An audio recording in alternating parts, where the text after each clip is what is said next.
Robbie Couch is the young adult author and just released his latest book, If I See You Again Tomorrow. Here it is right here. Robbie, thank you so much for your time today and congratulations. Thank you so much. It's so great to be here and chatting with you. So not only is it the new book, but you also have a tour. Adam Silvera, who's also a young adult author, is going to be traveling with you LA, New York, San Fran, and of course, April 19th here in Chicagoland area. Yeah, I am so excited, especially to be back in the Chicago area. I'm from the Midwest, originally from Michigan, lived in Chicago for a number of years. The book takes place in Chicago. So, yeah, I'm really, really excited that Chicago is on the list. You just kicked me out to my very first question. The book's set here right in Chicago. Tell me a little bit about your time living here. And did you start thinking of the ideas for the book during your time in our city? Yeah, there was definitely a lot of influences from Chicago that made its way into this book. I lived in Chicago from 2015 to 2020, right before moving to LA. And I felt like Chicago was just the perfect place to have this book because a big part of the story is sort of this urban fantasy adventure through the city. They go on these journeys to go on quote unquote errands throughout the day, throughout the time loop. And I felt like Chicago, right on the lakeshore, was just like the best setting for this sort of story to take place. So yeah. Let's talk a little bit about the theme of If I See You Again Tomorrow. It's got a little bit of a Groundhog Day theme to it. Let's talk a little bit about Clark and what we're going to read in this in your novel. Yeah, for sure. So yeah, when you meet Clark right in chapter one, he's already stuck in the time loop and he's been stuck 309 times. He's relived the same monotonous Monday. So unlike a lot of other Groundhogs Day sort of concepts where you see the main character initially get stuck, you're meeting him when he's already been stuck for a very long time. He's pretty lonely. He's kind of at his wit's end. He does not think he's going to escape the time loop. And then he wakes up in day 310, the 310th day that he's repeated the same day. And he meets this random boy that just appeared in his math class out of nowhere, named Bo. And he's kind of startled because nothing ever changes in the time loop. So he's very confused as to where Bo came from and what he's doing in the time loop. Clark and Bo kind of go on this whirlwind adventure through Chicago. They one of their stops is at the Aragon Ballroom, for instance. But the downside is when Clark wakes up in day 311, Bo is gone and he can't find him. And he's really disappointed because not only is he really falling for Bo, but he sort of feels like Bo may have the answers to getting to tomorrow. So he's on a mission to find Bo and figure out how they can get out of the time loop. As an adult, I am so happy that you're writing these books. I'm happy that these books are out in bookstores and you're doing it in this tour. But I can only imagine going back to like 12, 13, 14-year-old, 15-year-old me and what a book like this would have done. I mean, talk a little bit about maybe being that inspiration for those kids who maybe don't see themselves in books. Yeah, for sure. I mean, that's a huge, huge reason why I do what I do. I love telling stories and I really get into the fun aspects of it. But I think queer representation, LGBTQ representation is so important. When I was in high school, I didn't there weren't really that many books and stories that had gay characters as the main characters whose stories were really being centered. And I think when you are able to see characters that share some of your lived experiences and you can relate to in that way, it makes such a huge difference. So it's so cool to have teens today really resonate with that aspect of the story.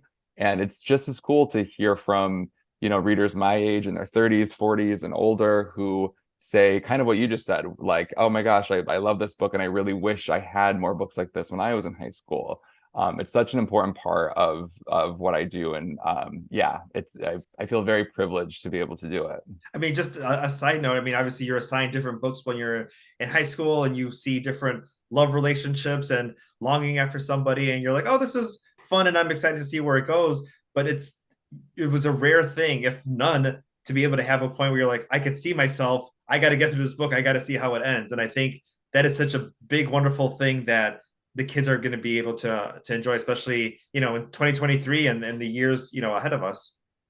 Absolutely. I totally agree. Especially we have all these book bans happening across the country too, where A lot of these sorts of books are being taken out of libraries, and there's a lot of pressure on librarians to make sure there aren't any queer themed or gay themed or transgender themed stories. And so I think now more than ever, it's still so important that we have these books accessible to high schoolers. Who inspired you as far as you getting into writing, as far as maybe not seeing the works that you had hoped for, or was there a particular writer that inspired you to get into this career? Yeah, it's interesting because when I read a lot of YA as a teenager myself, there really wasn't a lot of queer and LGBTQ themed stories that I had access to. I think, of course, there were those stories were out there, but they've become much more accessible, right? So publishers have been able to put more money behind them. They believe in these stories more today than they did 20 years ago. But I remember reading a book called Anti-Mame, which is actually from the 1950s. It's a kid's book, and even though it wasn't explicitly or like directly gay or queer themed, there's a lot of like queer coded stuff in there. It was about an orphan boy who went to New York City and lived with his very flamboyant aunt, and they went on these adventures together. And it was the first book that I really could not put down. And I think even though at the time I didn't connect the dots between myself being at the time a closeted gay kid and the book, as time has passed, looking back, I think like, oh wow, that was the first book that I read that I really felt seen as a young gay boy.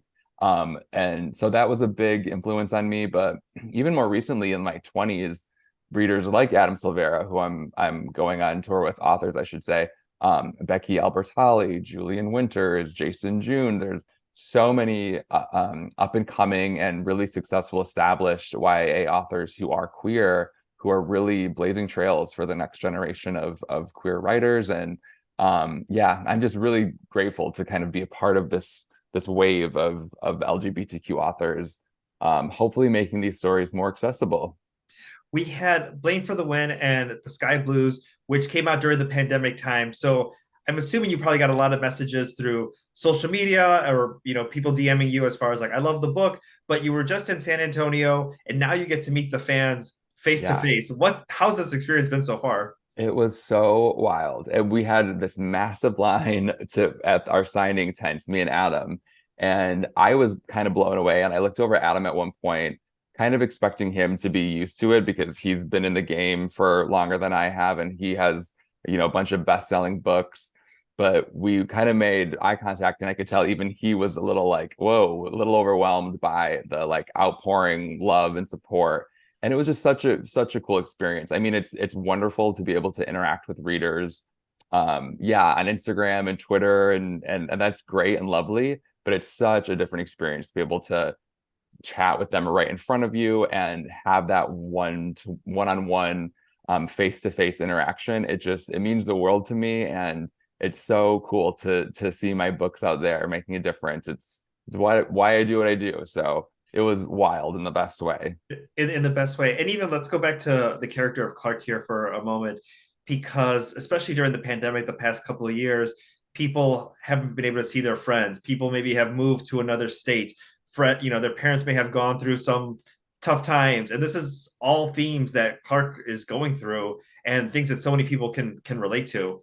Yeah, absolutely. The book, even though the book itself isn't necessarily like a COVID themed book, and I hope no one really like makes that direct, I hope no one thinks of it that way in a certain sense, but I did come up with the idea during COVID because I had the actual thought of like, wow, every day feels exactly the same. It feels like stuck in a time loop because all of our social events were canceled, of course, as everyone knows. And I was privileged enough to be able to work from home. I didn't have to leave my apartment to still go to work, but it really did feel like Groundhog's Day. And I remember writing in my Google Docs story ideas where I keep all my ideas. I just typed out one day, gay Groundhog's Day. And then a few days later, revisited it and started kind of fleshing out the story. But yeah, this book was really definitely informed and inspired by COVID-19. And Clark is, I think I mentioned earlier, he was really lonely. And I think a lot of us were experiencing that as well during these isolation times. And so yeah, there's definitely the roots of COVID-19 affected the way that this book, this book was made. You had me at gay Groundhog Day. That's when I was like, all right, sold. I'm ready for this book.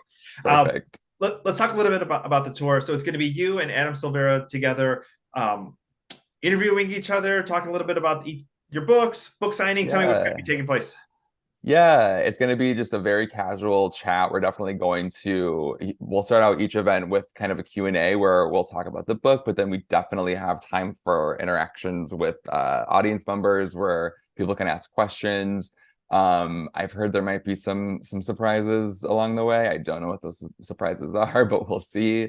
Yeah, and then of course a book signing. So everyone who comes out we'll get a chance to chat with us, and I'll sign books. Adam's signing books as well. So it'll be a lot of fun. I'm really really excited for it. Awesome. And then one final thing about Clark and Bo, as far as coming up with those two characters, do you look to your past? Do you look to like an ideal partner? Do you look to like a situation that just like maybe gave you butterflies in your stomach to create those two characters and their interaction? Yeah, yeah, kind of all of the above. I think it's weird. It's sort of difficult to look back and think, okay, how did I get from point A to B to C to D when it comes to character development? But I think developing the story, I always try to think of characters first because to me, it's so important to have rich, strong characters that really get readers attached to the story.